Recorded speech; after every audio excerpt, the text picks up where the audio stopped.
Għat-tieni sena konsekuttiva, aktar studenti li temew l-istudji tagħhom fis-sekondarja spiċċaw l-edukazzjoni obbligatorja tagħhom bi kwalifika rikonoxxuta.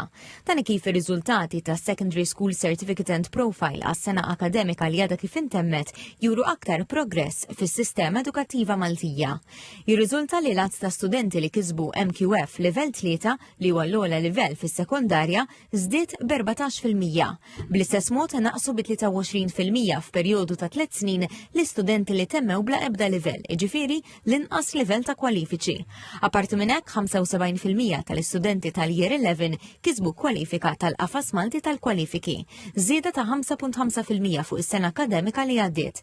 Jude Zamit, Direttur Ġenerali fih dan il-Ministeru għall-Edukazzjoni, spjega ma' TVM News kif dan ir-riżultat huwa xhieda tal-effett pożittiv li qed iħalli il-mod ta' kif qed jiġu assessjati l-istudenti li jmur lil hinn mill-eżamijiet annwali. Assessjar forma ta' l-School-Based Assessment fejn l-istudent qed jiġi assessjat matul is-sena b'xogħol magħmul matul is-sena. U dan qed ikollu effett doppju, qed ikollu effett għax ir-riżultat qed jirrifletti aħjar il-ħiliet tal-istudent. Allura qed noħorġu iktar it-tajjeb ta' kull student. Barra minn hekk qed naraw illi dan mod ta' kif wieħed jassessja matul is-sena qed isaħħaħ ukoll illi l-istudent dik il-ħila jiksibha verament u jibqa' jiftakarha. Allura qed naraw titjib ukoll fl-eżamijiet annwali grazzi għall-SBA. Is-Sur Zamit spjega li dan iċ-ċertifikat ma jurix biss il-ħiliet miksuba fis-suġġetti akademiċi, imma jirrikonoxxi wkoll aspetti oħra tal-istudent. Indaħlu fih anke dak li huwa informal learning hemm ħiliet oħra għaliex huwa propju profil ta' fejn hu tajjeb l-istudent. Allura l-istituzzjonijiet post-sekondarji qed iħarsu wkoll lejn dawn il-ħiliet. Dawn ir-riżultati jkomplu jibnu wkoll fuq il-progress li Malta kisbet fil-qasam ta' tluq bikri mill-edukazzjoni.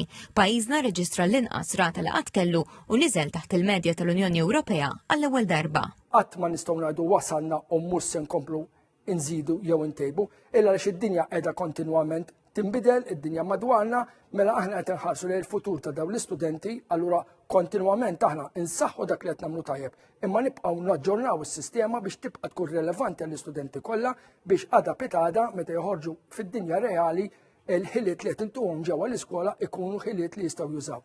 Il-Ministru għall-Edukazzjoni Byron Camilleri qal li dawn ir-riżultati huma xhieda tal-ħidma li saret biex l-istudent jitqiegħed fiċ-ċentru tas-sistema edukattiva u qiegħed l-impenn tal-Gvern li jibqa' jinvesti fis-snin li ġejjin.